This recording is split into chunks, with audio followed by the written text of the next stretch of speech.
قرآن پاک میں جتنے بھی نبیوں کے قصے اور واقعات آئے ہیں ان کی دو قسمیں ہیں اور وہ دو طرح کے ہیں۔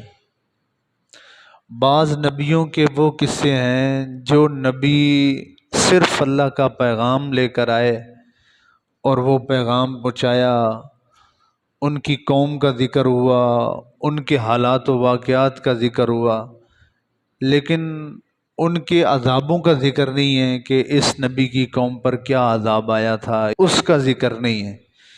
جن نبیوں کے قصے قرآن میں ہیں لیکن ان کے عذابوں کا ذکر نہیں ہے، ان کی قوم پر عذابوں کا تذکرہ نہیں ہے، ان کو کہتے ہیں قصص الانبیاء، نبیوں کے قصے، جن کی نبیوں کی زندگی اور قوموں میں عذابوں کا ذکر نہیں۔ جیسے آپ یوسف علیہ السلام کا قصہ دیکھ لیں، اس میں کہیں نہیں ملتا کہ قوم پر کیا عذاب آیا۔ یعقوب علیہ السلام کا دیکھ لیں، ابراہیم علیہ السلام کا دیکھ لیں۔ اور وہ نبی جو اپنی قوم کے لیے عدالت بن کر آئے، قوم نے نہیں مانا تو ان کی سبب سے اللہ نے اس قوم پر عذاب نازل کیا، اور ان عذابوں کا ذکر قرآن میں ملتا ہے۔ ان نبیوں کے قصوں کو کہتے ہیں انباء الرسل۔ تو یہ دو اصطلاح ہیں نبیوں کے قصوں کے حوالے سے جو قرآن میں بیان ہوئے۔ حضرت لوط علیہ السلام کا تعلق قصص الانبیاء میں سے نہیں ہے، قصہ قوم لوط علیہ السلام کا تعلق انباء الرسل کی قسم میں سے آپ کا تعلق ہے۔ اور حضرت لوط علیہ السلام حضرت ابراہیم علیہ السلام کے رشتہ دار ہیں، آپ کے بھتیجے ہیں۔ حضرت ہاران جو کہ حضرت ابراہیم علیہ السلام کے سکے بھائی تھے، ان کے بیٹے ہیں حضرت لوط علیہ السلام۔ تو اس حوالے سے ایک رشتہ داری بھی ہے۔ اور یہ بھی ذہن میں رکھیے کہ حضرت ابراہیم علیہ السلام اور حضرت لوط علیہ السلام ہم زمان ہیں، ہم مکان نہیں۔ آپ ایک ہی زمانے کے دونوں نبی ہیں لیکن آپ کا علاقہ علیحدہ علیحدہ تھا۔ حضرت ابراہیم علیہ السلام اور حضرت لوط علیہ السلام دونوں ایک زمانے میں اللہ نے ان کو نبی بنا کے بھیجا تھا۔ ابراہیم علیہ السلام کو فلسطین کے علاقے میں نبوت سے سرفرازہ کیا تھا، لوط علیہ السلام کو اردن کے مشرقی علاقے میں، آج بھی روئے زمین پر وہ علاقہ موجود ہے، وہاں پر کوئی 4-5 بستیاں تھیں جن کو سدوم اور اموریہ کی بستیاں کہا جاتا تھا۔ ان بستیوں کے باشندوں کی تعداد کوئی 4-5 لاکھ کے قریب تھی، اور 70 مربع میل پر وہ ایریا پھیلا ہوا تھا جس قوم کی طرف حضرت لوط علیہ السلام کو نبی بنا کر جو ہے وہ بھیجا گیا۔ حضرت لوط علیہ السلام کا ذکر اور آپ کی قوم کا ذکر قرآن پاک میں کوئی 15 صورتوں میں آیا ہے، اور آپ کا نام باقاعدہ طور پر اللہ نے قرآن پاک میں 24 دفعہ مینشن فرمایا ہے اور اس کا ذکر کیا ہے 24 مرتبہ۔ تو آپ جس قوم کی طرف نبی بن کر آئے تھے حضرت لوط علیہ السلام، اس قوم کی طرف کوئی پہلا نبی نہیں آیا تھا، آپ سے پہلے کئی نبی آئے جو ان کو سمجھاتے رہے لیکن وہ مسلسل انکار کرتے رہے۔ آخر میں اللہ نے لوط علیہ السلام کو ان بستی والوں کے پاس بھیجا، اور آپ نے آتے ہی تبلیغ کا آغاز اللہ تعالیٰ کی عبادت سے فرمایا، کیونکہ جو قوم لوط تھی وہ کفر اور شرک کے ساتھ ساتھ اور بھی بہت ساری معاشرتی اور اخلاقی برائیوں میں مبتلا تھی، جن میں سے 3 برائیوں کا جو ان کے اندر پائی جاتی تھی قرآن نے بھی ذکر کیا ہے، اور ان میں سے سب سے بڑی برائی وہ بے حیائی تھی جو قوم جس میں ساری مبتلا تھی۔ اسی وجہ سے حضرت لوط علیہ السلام جب اپنی قوم کی طرف آئے تو آپ نے اپنی تبلیغ کا آغاز جس سے فرمایا، اللہ تعالیٰ کی عبادت کی طرف بلایا، اور اللہ کی عبادت کی طرف بلانے کے بعد آپ نے جو تقریر کی، واعظ کیا، نصیحت فرمائی اپنی قوم کو، اس قوم میں جو سب سے بڑی برائی تھی اس کو ہائی لائٹ کیا اور اس پر نصیحت کی۔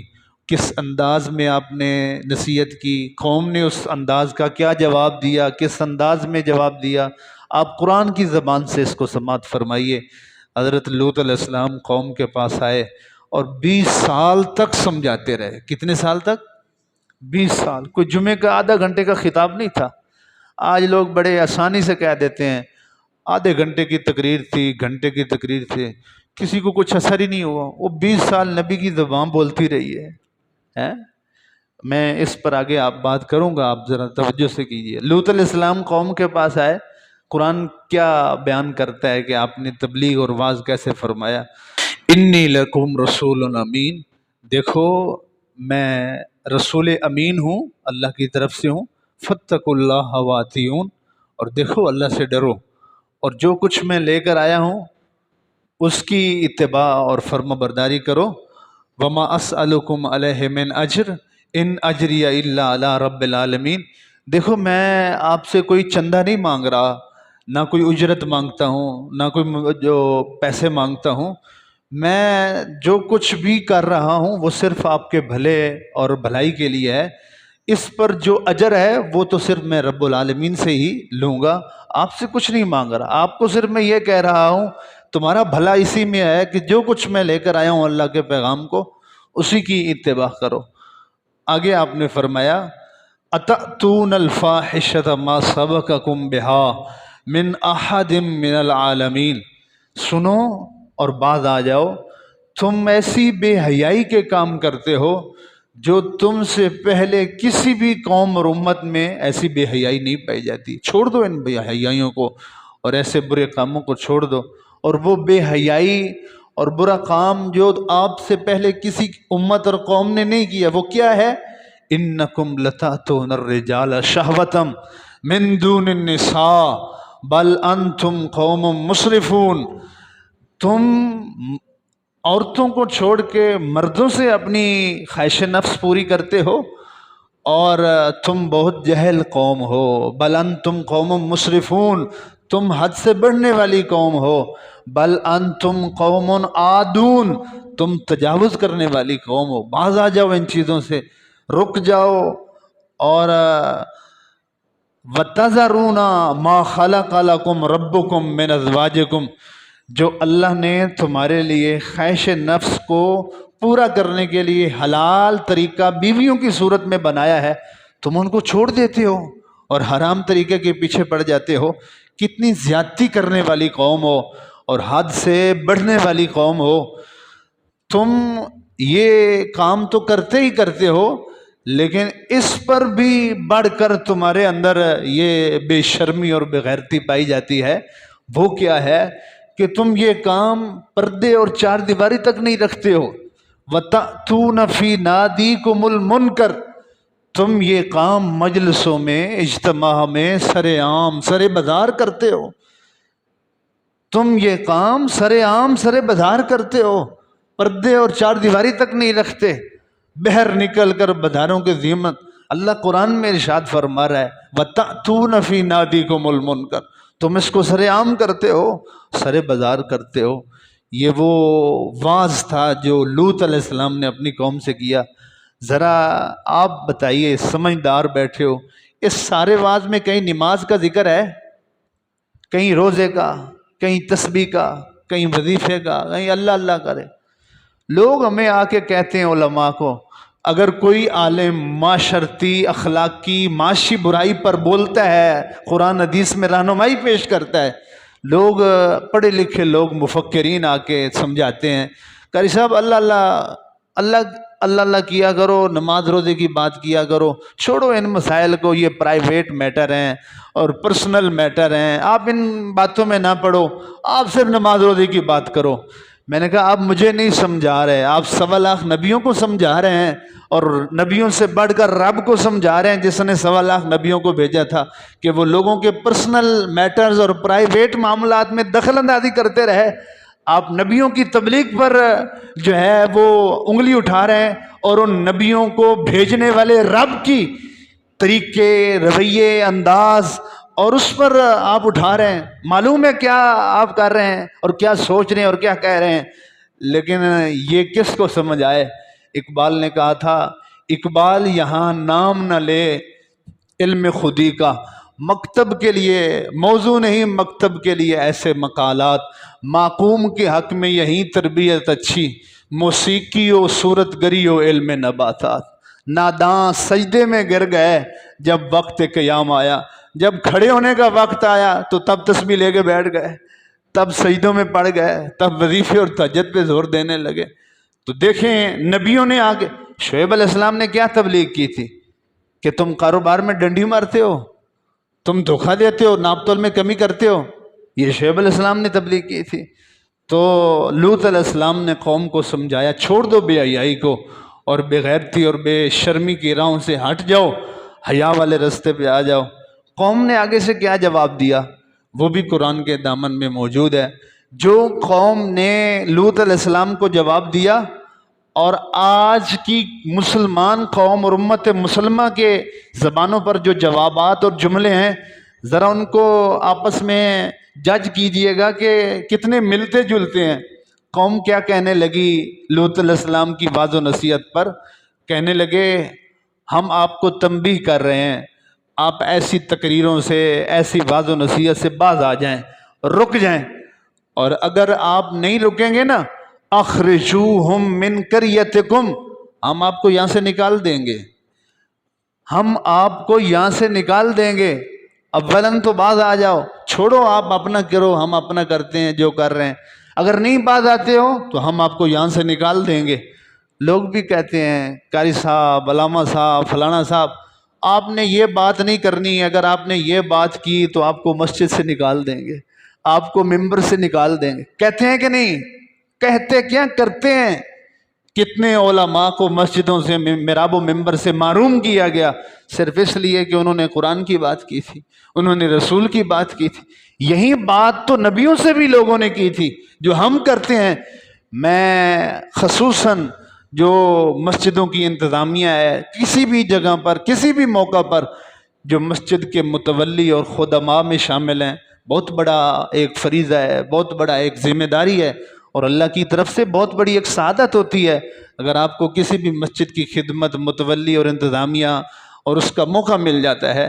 لیکن میں خصوصاً ہر ایک کو کہتا رہتا ہوں، کسی طرح بھی جو کسی بھی مسجد کی انتظامیہ سے اٹیچ ہوتا ہے، کبھی بھی کسی عالم کو، امام کو، قاری کو مسجد سے اس وجہ سے نہ نکالنا کہ اس نے اللہ رسول کی بات کی ہے، اس نے حق بات کی ہے۔ پہلے یہ دیکھ لو کہ اس نے کیا ہے اور کہا کیا ہے۔ جو اس نے کہا ہے یا جو اس نے کیا ہے، کیا وہ اللہ رسول کے مخالف ہے یا اس کے موافق ہے؟ اگر مخالف ہے تو آپ اس کو نکالیں، آپ کو اجر ملے گا۔ اگر اس کے موافق ہے تو پھر غلطی سے بھی ایسا اقدام نہ اٹھانا، اس قوم کے ساتھ آپ کا اشر لکھا جائے گا جو نبیوں کے مخالف بن کر آتے تھے۔ اور لوط علیہ السلام کی قوم کہنے لگی اخرجوہم من قریتکم، اس کو نکال دو، یہ ایسی باتیں کرتا ہے۔ اور اگلا جواب قوم کا سنیے گا تو آپ دیکھیں گے کہ یہ تو ہماری باتیں ہو رہی ہیں۔ کہنے لگی انہم اناس یتطہرون، اس کو اپنی بستی سے نکال دو، یہ بڑا صاف ستھرا بنتا ہے، بڑا حاجی بنتا ہے۔ انہم اناس یتطہرون، طہارت، صاف ستھرا، پاک۔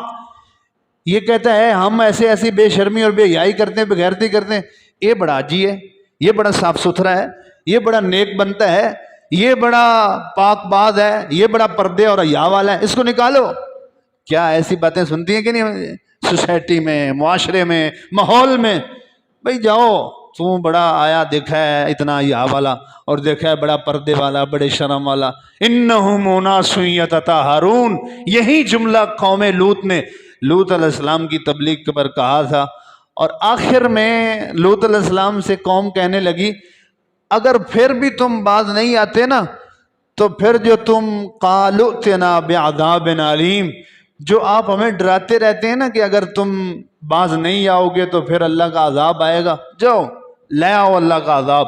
ائتنا بعذاب علیم ان کنت من الصادقین، اے لوط اگر تو اتنا ہی سچا ہے تو کل جو عذاب آنا ہے وہ آج لے آ، جو صبح آنا ہے وہ ابھی لے آ، لے آ عذاب ہوئے، لے آ، آئے گا دیکھی جائے گی، جو کرنے کر لا تو جا کے۔ جب قوم یہاں تک پہنچ گئی دیدہ دلیرے کی انتہا ہو گئی، تو لوط علیہ السلام نے اللہ کی بارگاہ میں دعا کے لیے ہاتھ اٹھائے۔ اللہ اس وقت تک کسی بھی قوم پر عذاب نہیں نازل کرتا جب تک اس قوم کا نبی ان کے خلاف دعا نہیں کرتا۔ تو لوط علیہ السلام نے دعا کی، رب انصرنی علی القوم المفسدین، اے اللہ ان فسادی قوم پر، ان فسادی قوم کے خلاف تو میری مدد فرما۔ یہ میرے بس سے زیادہ ہو گئے ہیں، میری قوت سے بڑھ گئے ہیں، میری سمجھ سے بالا تر ہو گئے ہیں، میری تبلیغ سے ماورا ہو گئے ہیں، ان کے خلاف تو میری مدد کر۔ اور نبی کے حق میں اور قوم کے خلاف مدد جو اللہ کی آتی ہے وہ عذاب بن کر آتی ہے۔ اور پھر وہ عذاب کیا آیا ذرا وہ دیکھیے۔ دو فرشتے آئے اللہ تعالیٰ کی طرف سے، حضرت جبریل علیہ السلام اور حضرت میکا علیہ السلام۔ ایک روایت میں 3 فرشتے آئے، اور وہ فرشتوں کی شکل میں نہیں آئے، وہ نوجوان اور خوبصورت شکل میں آئے۔ اور جب وہ زمین پر آئے تو سب سے پہلے وہ ابراہیم علیہ السلام سے ملے۔ تو ابراہیم علیہ السلام نے جان پہچان کے بعد ان سے پوچھا، تم کدھر کا ارادہ رکھتے ہو؟ کہنے لگے ہم لوط علیہ السلام کے پاس جا رہے ہیں، اور قوم لوط کے خلاف ان اللہ کا عذاب جو ہے وہ ہم لے کر آئے ہیں، اس کا امر آ گیا ہے۔ تو ابراہیم علیہ السلام نے جب یہ سنا کہ قوم لوط جو کہ میرے بھتیجے لوط علیہ السلام کی قوم ہے اور وہ وہاں رہتے ہیں، ان پر اللہ کے عذاب کا فیصلہ ہو چکا ہے، امر آ گیا ہے، آپ بڑے نرم دل تھے۔ اِنَّهُ لَحَلِيمٌ أَوَّاهٌ مُنِيبٌ، اللہ فرماتا ہے میرا ابراہیم بڑا حلم والا ہے، بڑا نرمی والا ہے، بڑا نرم دل والا ہے۔ آپ کانپ گئے، لرز گئے، آپ فرشتوں سے کہنے لگے نا نا نا نا، ابھی واپس چلے جاؤ، ابھی کسی طرح کام کو ٹالو، لیٹ کرو، میں اللہ سے بات کرتا ہوں، میں اللہ سے دعا کرتا ہوں، عذاب کو دور کر دے، عذاب واپس لے لے، اس فیصلے میں تخفیف کر دے، قوم بچ جائے۔ آپ فرشتوں سے بار بار کہنے لگے، اور آپ کا فرشتوں سے تکرار اس حد تک بڑھا کہ اللہ نے قرآن میں فرمایا یجادلنا، جو ابراہیم تھے وہ ہمارے فرشتوں سے جھگڑنے لگے، بحث و مباحثہ کرنے لگے، نہ ابھی عذاب کی بات اور فیصلے کو مؤخر کر دیجئے، میں اللہ سے بات کرتا ہوں، کسی طرح ٹال دیجئے۔ جب ابراہیم علیہ السلام کی طرف سے اصرار، تکرار اور بحث زیادہ ہوئی تو اللہ کے امر سے فرشتے بولے یا ابراہیم اعرض عن ھذا انہ قد جاء امر ربک وعذاب غیر مردود، اے ابراہیم یہ اللہ کا حکم ہے جو ہو چکا ہے، فیصلہ طے ہو گیا ہے، آپ مہربانی کیجئے رستے سے ہٹ جائیے، یہ ایسا عذاب ہے جو غیر مردود ہے، یعنی رد نہیں ہوگا آپ کے کہنے پر، اب واپس نہیں لیا جائے گا، بس آپ اپنا سائڈ پہ ہو جائیے اور آپ اپنی جان بچائیے۔ تو ابراہیم علیہ السلام نے جب یہ حکم سنا اللہ کا تو پھر آپ نبی تھے، اللہ کی زیادہ معرفت رکھتے تھے، آپ ہٹ گئے۔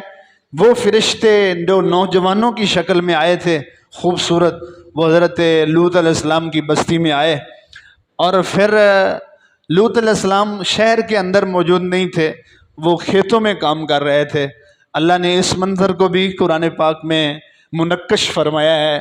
اللہ تعالیٰ نے فرمایا وہ فرشتے جب لوط علیہ السلام کے پاس پہنچے، وہ کھیتوں میں کام کر رہے تھے، عصر کے بعد کا وقت تھا، سورج غروب ہونے سے پہلے کا وقت تھا۔ تو لوط علیہ السلام نے جب ان نوجوان خوبصورت لڑکوں کو دیکھا تو آپ کے دیکھ کر دل پہ کیا گزری اس کو بھی قرآن نے بیان کیا ہے، کیونکہ قوم کا کردار آپ کے ذہن میں تھا۔ تو اللہ تعالیٰ نے قرآن مجید میں ارشاد فرمایا وَلَمَّا جَاءَتْ رُسُلُنَا لُوطًا سِیَّ بِهِمْ وَضَاقَ بِهِمْ ذَرْعًا، جب لوط علیہ السلام نے ہمارے فرشتوں کو انسانی شکل میں دیکھا تو آپ کے دل میں ایک تنگی سی پیدا ہونے لگی، ایک تکلیف سی اٹھنے لگی، ایک پریشانی سی کیفیت پیدا ہو گئی کہ اگر میں ان کو اپنا مہمان نہیں بناتا اور کسی اور کے مہمان بن جاتے ہیں تو ان کا کردار تو میرے سامنے ہے، اور اگر ان کو میں اپنا مہمان ٹھہراتا ہوں تو پھر بھی میں گھر میں ہی ٹھہراؤں گا تو قوم کو پتہ چلے گا تو میری بےزتی، میرے مہمانوں کی بےزتی۔ آپ کشمکش میں تھے، کروں تو کیا کروں، نہ کروں تو کیا نہ کروں، اور یہ بھی نہیں کہہ سکتے تھے جو کسی بھی نبی کی شان کے خلاف ہے کہ میں آپ کو مہمان نہیں رکھتا ہوں، آپ چلے جاؤ، یہاں سے نکل جاؤ۔ میزبانی سے انکار بھی نہیں کر سکتے تھے نبی کی شان کے خلاف۔ تو آپ ان دونوں فرشتوں کو لے کر کھیتوں سے اپنے شہر کی طرف چلے۔ مغرب کا سایہ اور اندھیرا وہ پھیل رہا تھا، اندھیری رات جو ہے وہ چھا رہی تھی، ابھی فل اندھیرا نہیں ہوا تھا۔ کھیت سے لے کر شہر آتے تک آپ کے چلنے کا انداز یہ تھا، آگے لوط علیہ السلام چلتے تھے اور ان دونوں کو پیچھے رکھا ہوا تھا تاکہ میری نگاہ ان کی خوبصورتی پر پڑ کے جو اس سے ایک امت کو اور لوگوں کو ایک تبلیغ اور تعلیم دی ہے، جو کہ میرے سید الانبیاء صلی اللہ علیہ وسلم نے اپنی حدیث میں ارشاد فرمایا نوخیز نامرد اور بے ریش لڑکے کی طرف دیکھنا ویسے ہی حرام ہے جیسا کہ نامحرم عورت کی طرف دیکھنا حرام ہے۔ ہر وہ منظر اپنی آنکھوں میں لانا حرام ہے جس منظر کی وجہ سے دل میں کسی قسم کا کوئی برا خیال پیدا ہوتا ہے اور دل میں کوئی برا خیال اٹھتا ہے۔ آپ آگے چلنے لگے، وہ دونوں پیچھے چلنے لگے، لیکن آپ کے دل میں یہ تھا کہ میں ان کو کسی طرح شہر پہنچنے سے پہلے واپس کر دوں، بھیج دوں۔ تو تھوڑی دیر چلے تو آپ نے ایک بات کی فرشتوں سے اور کہنے لگے کہ شاید آپ کو پتہ نہیں ہے کہ یہ جو ہمارے شہر والے ہیں نا، وہ ساری دنیا میں سب سے زیادہ خبیث اور گندے لوگ ہیں، اور یہ بات کہنے کا مقصد یہ تھا تاکہ میں اشارتاً ان کو واپس بھیج دوں۔ لیکن اللہ نے ان فرشتوں کو یہ کہہ کر بھیجا تھا کہ جب تک لوط علیہ السلام کی زبان سے 3 دفعہ قوم کے خلاف گواہی نہ آ جائے تب تک تم نے عذاب نہیں لانا ہے۔ تو جبریل نے دوسرے فرشتے سے کہا پہلی گواہی کو نوٹ کیجئے، آنکھوں کے اشارے سے۔ تھوڑی دیر آگے چلے، پھر لوط علیہ السلام نے کہا میرا تجربہ ہے، میں نے دیکھا ہے ہم جس شہر میں جا رہے ہیں اس شہر کے لوگ زمانے میں سب سے زیادہ گندے اور بد کردار ہیں۔ تو فرشتوں نے کہا دوسری دفعہ گواہی کو نوٹ کیجئے۔ شہر پہنچتے پہنچتے لوط علیہ السلام نے 3 دفعہ کہا تاکہ یہ کسی طرح واپس چلے جائیں، لیکن وہ تو اللہ کا امر بن کر آئے تھے، وہ اپنا کام پورا کر رہے تھے۔ جب مغرب کے اندھیرے میں، ہلکے سے اندھیرے میں لوط علیہ السلام چپکے سے اپنے گھر میں پہنچ گئے، قوم کے کسی فرد نے نہیں دیکھا۔ آپ گھر میں پہنچے تو گھر میں آنے والے مہمانوں کی خبر شہر کے کسی بھی فرد کو نہیں ہے سوائے آپ کی 2 بیٹیاں اور آپ کی بیوی کو۔ لیکن آپ کی بیوی خائن تھی اور خیانت کرنے والی تھی، اور اس کی خیانت یہ تھی کہ گھر میں کوئی بھی اس طرح کا معاملہ ہوتا تو وہ چگلی کرنے کے لیے قوم کو جا کے خبر دے دیتی تھی۔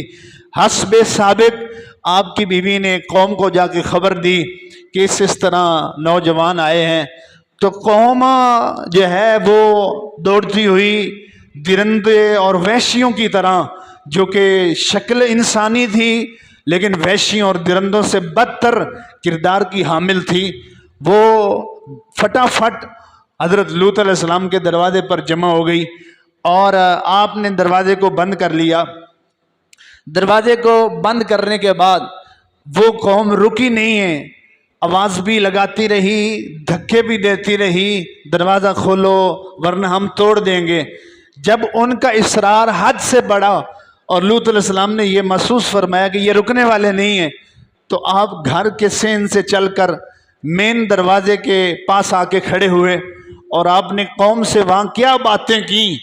اللہ تعالیٰ قرآن پاک میں ارشاد فرماتا ہے فَاتَّقُوا اللَّهَ وَلَا تُخْزُونِ فِي ضَيْفِي، سنو اور دیکھو، اللہ سے ڈرو، میرے مہمانوں کے حوالے سے مجھے رسوا نہ کرو اور میرے مہمانوں کے حوالے سے میری بےزتی نہ کرو، یہاں سے چلے جاؤ۔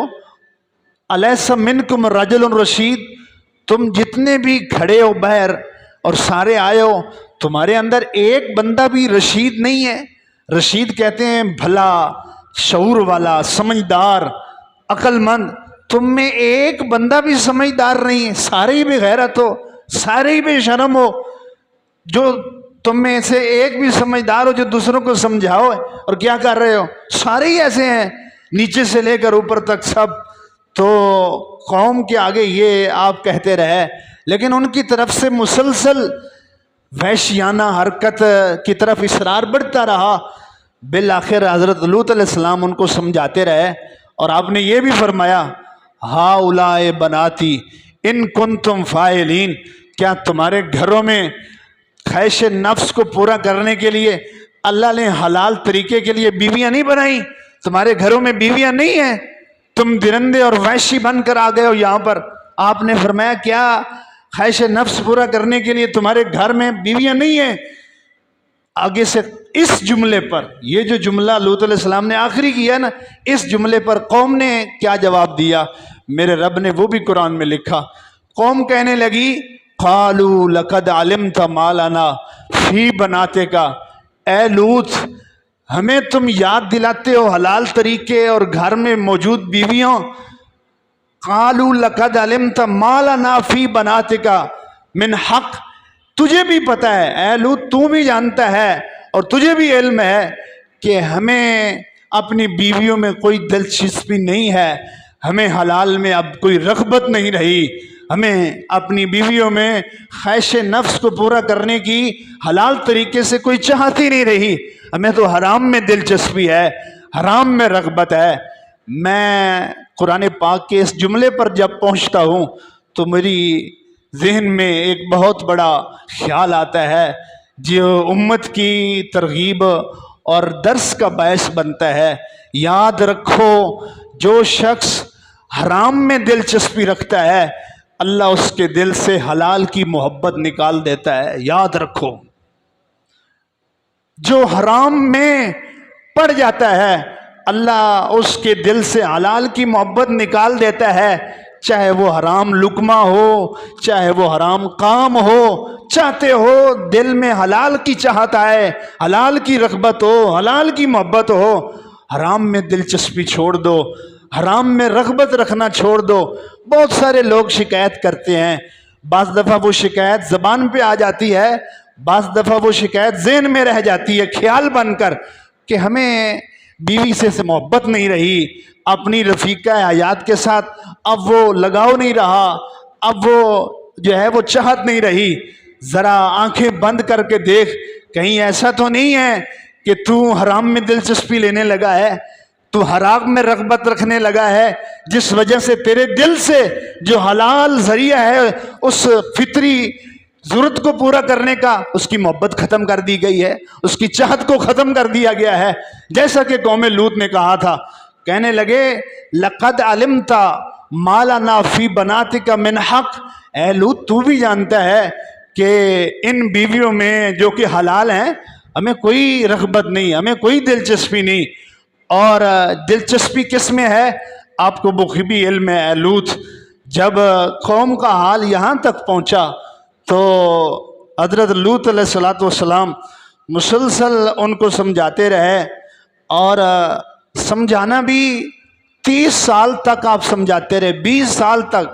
1 گھنٹے کا خطاب نہیں تھا، کوئی 20 دنوں کا لیکچر نہیں تھا، کوئی 40 دن کا کورس نہیں تھا، کوئی 1 سال کا سلیبس نہیں تھا۔ 20-30 سال ایک نبی کی زبان بولتی رہی، لیکن قوم نہیں سمجھی ہے۔ آج بڑے آسانی سے لوگ کہہ دیتے ہیں کہ علماء کے وعظ میں وہ اثر نہیں رہا، فلاں کے بیان میں وہ تاثیر نہیں رہی، لوگ بدل نہیں رہے، تبلیغوں میں وہ تاثیر نہیں ہے، لوگوں کا کردار اخلاق اعمال تبدیل نہیں ہو رہا۔ بے شک کمی ضرور ہے، بیان کرنے والوں میں، لکھنے والوں میں، وعظ و نصیحت کرنے والوں میں کمی ضرور ہے، لیکن مجھے بتاؤ ایک نبی 20 سال تبلیغ کرتا رہا، قوم نہیں سمجھی، کیا نبی میں کمی تھی؟ حضرت ابراہیم علیہ السلام نے کتنی عرصہ تبلیغ کی، واعظ کیا، صرف ایک بندہ مسلمان ہوا، حضرت لوط علیہ السلام جو آپ کے بھتیجے تھے، وہی کلمہ پڑھا ہے، اور کوئی آپ پر ایمان نہیں لایا۔ حضرت لوط علیہ السلام 20 سال تبلیغ کی، صرف 2 بندے مسلمان ہوئے، اور وہ دونوں لڑکیاں تھیں جو آپ کی اپنی بیٹیاں تھیں، اور کسی نے کلمہ نہیں پڑھا۔ بتاؤ یہ نبیوں کی تبلیغ میں، بول میں، بیان میں کمی تھی؟ نہیں، کہیں ایسا تو نہیں ہے کہ قرآن بیان ہو رہا ہے، حدیث بیان ہو رہی ہے، قرآن اور حدیث کی تشریح، تفسیر، وعظ، نصیحت، درس ہو رہا ہے، لیکن قوم حرام میں دلچسپی تو نہیں لینے لگی، قوم حرام میں رغبت تو نہیں رکھنے لگی، حرام کام ہو، حرام عمل ہو، کیا قوم اس میں دلچسپی تو نہیں لینے لگی؟ اس سے ان کے دل میں تاثیر نہیں ہوگی، ان کے دل ہدایت نہیں پکڑیں گے، دلوں میں ہدایت کی الفت نہیں آئے گی۔ چاہتے ہو ہمارے دل ایسے دل بنے جن پر قرآن بھی اثر کرے، حدیث بھی اثر کرے، اچھی بات اثر کرے، واعظ اثر کرے، تو پھر حرام کی رغبت چھوڑ دو، نظروں کی حفاظت کرو اور معصیت اور گناہ کو چھوڑ دو۔ اللہ تعالیٰ دلوں کو ہدایت کا نور عطا فرمائے گا۔ جب قوم لوط علیہ السلام کا عمل اس حد تک بڑھا اور دروازہ حضرت لوط علیہ السلام نہیں کھول رہے تو انہوں نے دھکا لگایا توڑنے کے لیے۔ جب لوط علیہ السلام نے یہ محسوس کیا کہ یہ تو دروازہ توڑنے لگے ہیں تو اس وقت بے بس ہو کر اور افسوس اور جو دل سے ایک دکھی انداز میں آپ نے ایک بول کہا تھا اور جملہ کہا، وہ بھی قرآن پاک نے اپنے دامن میں جو ہے وہ محفوظ کیا۔ آپ کہنے لگے ان لی بکم قوتن او آوی الی رکن شدید، کاش کہ آج میرے پاس اتنی دنیوی طاقت ہوتی کہ میں آپ کو اپنے ہاتھوں سے روک سکتا، آپ کا منہ بند کر سکتا، لیکن میرے پاس بولنے کے علاوہ آج کوئی طاقت نہیں ہے۔ جو طاقت رکھتے ہیں ہاتھ سے، زبان سے، قلم سے، ان کو چاہیے ہر موڑ پر بے حیائی کے خلاف بولیں، اپنی طاقت کا استعمال کریں، ورنہ اس طاقت کے حوالے سے جو طاقت دینے والا ہے اس کی بارگاہ میں جواب دینا پڑے گا۔ جب لوط علیہ السلام نے یہ کہا نا کہ میرے پاس کوئی طاقت ہوتی تو میں ان کو روکنے پہ لگا دیتا، تب وہ فرشتے آگے بڑھے اور ان فرشتوں نے اب اپنا روپ اور شکل بدلی اور اصلی روپ میں آئے اور انہوں نے آ کے کہا یا لوط انا رسل ربک، اے لوط آپ سائڈ پہ ہو جائیے، ہم آپ کے رب کے بھیجے ہوئے فرشتے بھی ہیں اور طاقت بھی ہیں۔ لن یصلوا الیک، ایک بندہ بھی آپ تک نہیں پہنچ سکے گا۔ فاسر بأہلک بقطع من اللیل، آپ اپنے بیٹیوں کو لیجئے اور نکل جائیے، رات ختم ہونے سے پہلے پہلے نکل جائیے۔ ولا یلتفت منکم احد، اور جب تم واپس شہر چھوڑ کے جا رہے ہو پیچھے مڑ کے نہیں دیکھنا ہے۔ حضرت لوط علیہ السلام اپنی دو بیٹیوں کو لے کے نکل گئے۔ آپ کی بیوی کانت من الغابرین، وہ پیچھے رہ جانے والوں میں سے تھی، وہ بھی قوم کے ساتھ ملی ہوئی تھی، وہ بھی اللہ کے عذاب سے نہیں بچ سکی، وہ بھی اللہ کے عذاب میں آنے تھی۔ یہاں جب میں پہنچتا ہوں تو میرا دل لرز جاتا ہے، لوگ نسبتیں ڈھونڈتے ہیں، نسبتوں پر اعتماد کرتے ہیں، نسبتوں پر سارا کچھ لے کے بیٹھ جاتے ہیں۔ نسبتیں ضرور فائدہ دیتی ہیں، ضرور کامیابی کی ضمانت بنتی ہیں، لیکن ایمان بھی تو ضروری ہے، عمل بھی تو ضروری ہے۔ اگر آپ کے پاس عمل نہیں ہے، ایمان نہیں ہے، تو پھر نبی سے بڑھ کر نسبت کوئی ہے؟ نبی کی گھر والی بھی نہیں بچ رہی، اور رسول اللہ صلی اللہ علیہ وسلم سے بڑھ کر کوئی نسبت ہے؟ ابو لہب سکا چچا ہو کر، خونی رشتہ دار ہو کر بھی نہیں بچ رہا۔ ایمان اور عمل اگر آپ کے پاس موجود ہے، ساتھ نسبت مل جاتی ہے، تو پھر اللہ تعالیٰ اور ہی آپ کے درجات میں بلندیاں عطا فرما دیتا ہے۔ بیوی بھی رہ گئی اور بیٹی، سارے ساتھ نکل گئے۔ لوط علیہ السلام پوچھنے لگے جس عذاب کی آپ بات کر رہے ہو وہ آئے گا کب؟ فرشتوں سے کہا تو فرشتے کہنے لگے ان موعدہم الصبح، صبح آ جائے گا۔ الیس الصبح بقریب، اور صبح کوئی دور نہیں، بہت قریب ہے۔ لوط علیہ السلام نکل گئے۔ جب آپ نکلے تو فرشتے نے، جبریل علیہ السلام نے دروازہ کھولا، ساری قوم سے بازار بھرا ہوا تھا۔ اور آپ یاد رکھیں لوط علیہ السلام کی قوم پر اللہ تعالیٰ نے 4 عذاب بھیجے تھے، کسی بھی نبی کی قوم پر 4 عذاب اکٹھے نہیں آئے، اور وہ 4 عذاب قرآن میں مذکور ہیں۔ بعض لوگ 5 عذاب کہتے ہیں، لیکن قرآن میں 4 مذکور ہیں، 5ویں کا کسی روایت میں ذکر ہوگا۔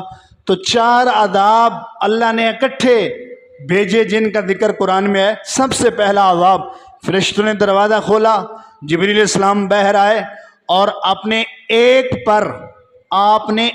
پر ساری قوم کے اوپر مارا۔ فَتَمَسْنَا أَعْيُنَهُمْ، قرآن پاک کہتا ہے کہ جب جبریل نے وہ پر مارا تو ساری قوم جتنی باہر کھڑی تھی ساروں کی آنکھیں بند ہو گئی تھی، بینائی ختم ہو گئی تھی، اور ان کی آنکھیں چہرے کا ایسے حصہ بن گئی تھی جیسے یہاں آنکھیں تھی نہیں۔ فَتَمَسْنَا أَعْيُنَهُمْ، یہ پہلا عذاب تھا۔ اور جب صبح قریب ہونے لگی تو دوسرا عذاب آیا، فَأَخَذَتْهُمُ الصَّيْحَةُ مُشْرِكِينَ، سورج نکلنے کے قریب تھا، صبح کا وقت تھا، فرشتے کی چیخ آسمان سے آئی، یہ دوسرا عذاب تھا۔ تیسرا عذاب، جب فرشتے کی چیخ آئی تو تیسرا عذاب اللہ نے جو ہے وہ ارشاد فرمایا، فَجْعَلْنَا عَالِيَهَا سَافِلَهَا، جبریل علیہ السلام نے ان 4-5 شہروں کو جو 4-5 لاکھ کے افراد پر مشتمل تھا، آپ نے ایک پر پہ ایسے اٹھایا، ایسے اٹھا کے اتنا اونچا لے گئے، اتنا اونچا لے گئے کہ آسمان میں بسنے والی مخلوق، اس قوم کے اس بستی کے اندر جو جانور تھی ان کی آوازیں آسمان میں سنائی دیتی تھی اور وہ سن رہی تھی، اتنا اونچا لے گئے۔ اور اتنی اونچائی پہ جا کر حضرت جبریل علیہ السلام نے اس قوم کو عالیہا سافلہا، قرآن کہتا ہے اس کا اوپر والا نیچے اور نیچے والا اوپر کر دیا۔ مجھے بتاؤ اتنی بلندی سے کوئی چیز نیچے گرے، کچھ بچا ہوگا، کچھ باقی رہا ہوگا؟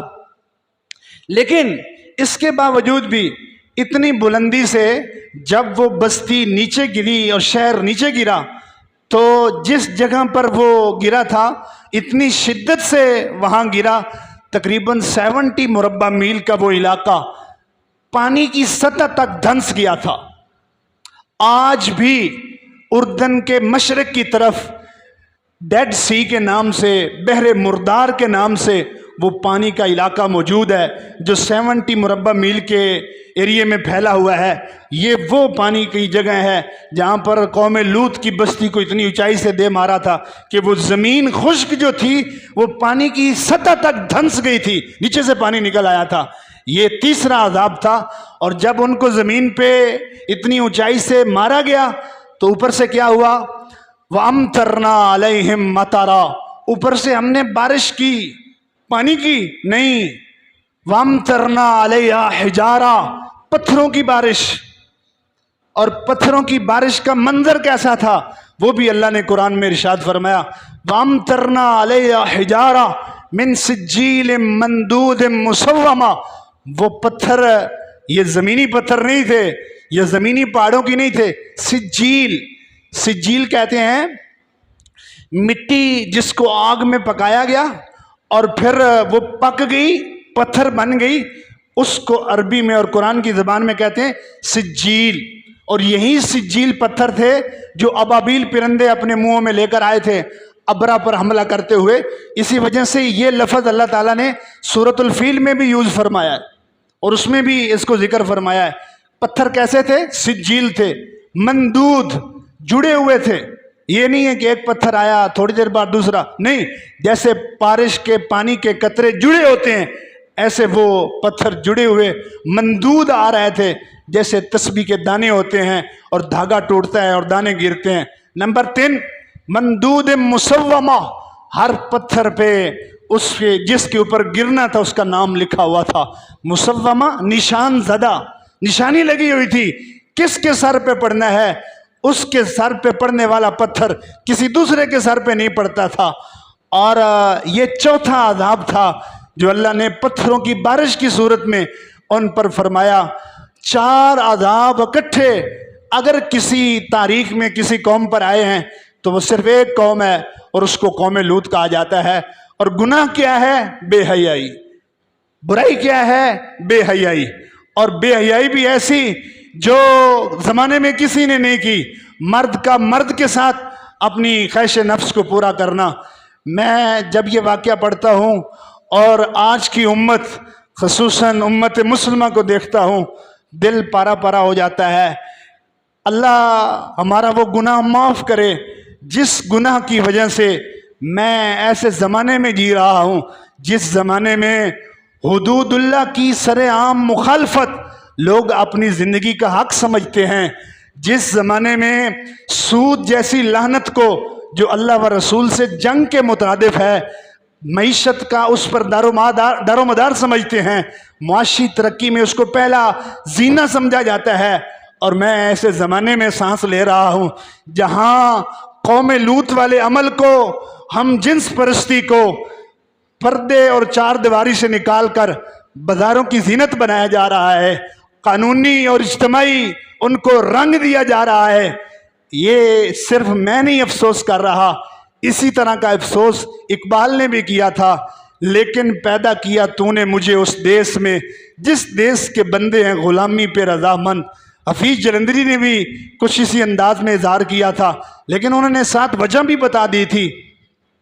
وہ کیا جادو ہے جس نے ان کی سیرت منقلب کر دی، وہ کیا جادو ہے جس نے ان کی سیرت منقلب کر دی، کس نے ان کے اندر اس قدر نفسانیت بھر دی، نئی تہذیب سے ابھرا ہے شعور ان کا، مگر کیا ہے خطا ان کی، کیا ہے قصور ان کا۔ میرے نبی نے فرمایا تھا میری امت بڑے بڑے گناہ کرے گی، بڑی بڑی برائیاں کرے گی، انا اخوف ما اخاف علی امتی عمل قوم لوط، میری امت بڑے بڑے گناہ کرے گی، لیکن سب سے زیادہ میری امت کے جس گناہ سے مجھے خوف محسوس ہو رہا ہے وہ قوم لوط والا عمل ہے۔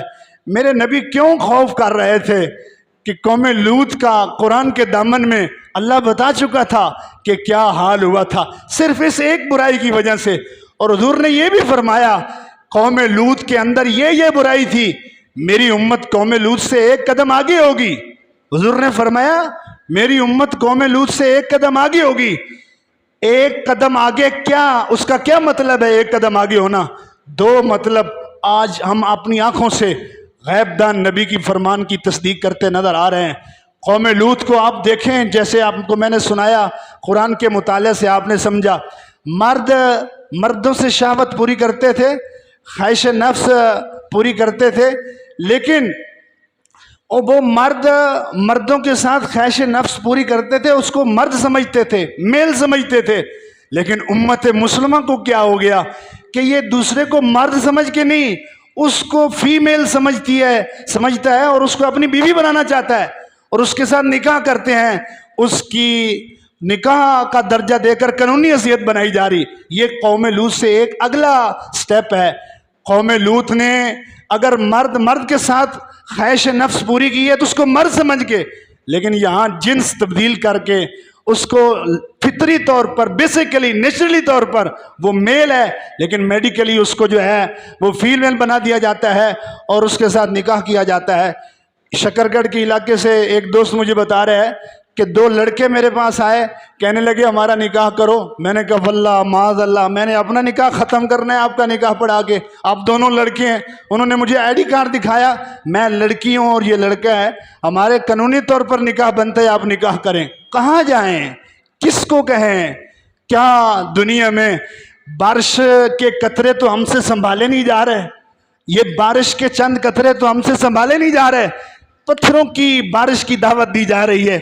خدا کے لیے اس پر غور کرو اور اللہ کے عذاب کو دعوت دینے کے سبب میں شامل نہ ہو۔